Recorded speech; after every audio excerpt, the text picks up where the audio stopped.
అమ్మ చెప్పండి మీ కూతురు మీ భర్తని చెప్పండి ఏమైంది అసలు? ఇగో తిరుగుతున్నాడు సారు 2 ఏళ్ల దినమే. ఆయనతో తిరగాంగా నా బిడ్డ మూడోసారి, నాలుగోసారి బాకీలు అందులో సంఘంలో తీసుకుంటే కూడా కట్టింది. కష్టం చేసుకుంటా. ఎంత రూ. 5,000 అడగని, 500 అడగని ఇచ్చింది. నా బిడ్డ చిన్నప్పటి దాని ముండమోచించుంది మాట్లాడుతున్నది. మమ్మల్నే సాగుతుంది.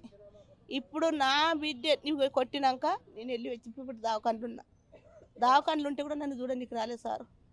అయితే ఇప్పుడు నా బిడ్డకి ఏ బాధ వచ్చింది, నా తల్లిని ఇట్లా కొట్టుకుంటే పానం తీయబట్టి నా అక్కని ముండ నేను ఎల్లగొట్టబట్టి అని ఇక దానికి ఏమనిపించిందో ఏమో సారు.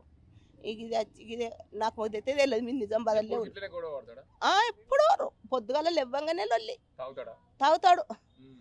తాగుతాడు పొద్దుగాల లేవ్వంగానే లొల్లి పీటలు అందుకుంటాడు, ఇసరి కట్టెలు అందుకుంటాడు. ఇట్లా ఏగబట్టి ఒక 2 ఏళ్ళ దినం అయిపోయి ఇంత ఏగి ఏగి ఏగి ఎర్రమన్నది. నీకు ఇప్పుడు దానికి ఎంత బాధ అనిపించిందో ఒకరింటికి ఇచ్చింది అది వచ్చింది ఎట్లా చేసిందో మాకు తెలియదు. మేము తల్లి పిల్లలము, వాళ్ళిద్దరు పిల్లగాండ్లు మేము ఇన్నే ఉన్నాము నిజామాబాద్లో. మాకు ఎస్ఐ ఫోన్ చేస్తేనే మేము పోయినాం సారు. మాకు అది వరదాకా తెలియదు సారు. మాకు ఇటువంటి పనులు తెలియదు సారు. ఎట్లా దాని ధైర్యం కట్టి చేసుకుందో నాయమ్మాగమైపోయా నాయక్కాగమైపోయా అని ఇట్లా 3 సార్లు నిజామాబాద్లు ఉంటే కూడా బిడ్డ ఒక్క మిండిని పెట్టుకో తల్లి ఒక్క మిండిని పెట్టుకొని తిరుగుండ్రా అని అంటాడు సారు.